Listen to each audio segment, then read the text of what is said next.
আমরা মৃত কলব নিয়ে বসবাস করি বেশিরভাগ। যদি কলব জিন্দাই হতো তাহলে হক বাতিল চিনতে পারতাম না। যদি কলব জিন্দাই থাকতো তাহলে কি দুনিয়ার এই মোহের মধ্যে ব্যস্ত থাকি? যদি কলব জিন্দা থাকতো সারাদিন তাহলে দুনিয়ার ফিকিরে ব্যস্ত থাকতে পারি। যদি কলব জীবিতই থাকে তাহলে কাউকে দাফন করার পরে দুনিয়াবি খোশ গল্পে কেউ মত্ত হতে পারে।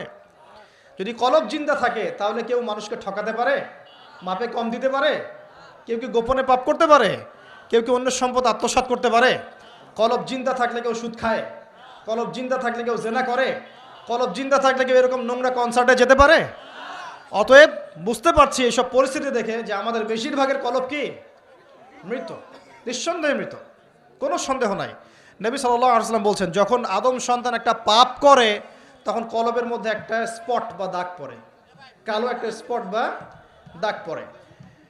আবার যদি গুনাহ করে আবার স্পট পড়ে, আবার দাগ পড়ে, আবার গুনাহ করে আবার স্পট পড়ে।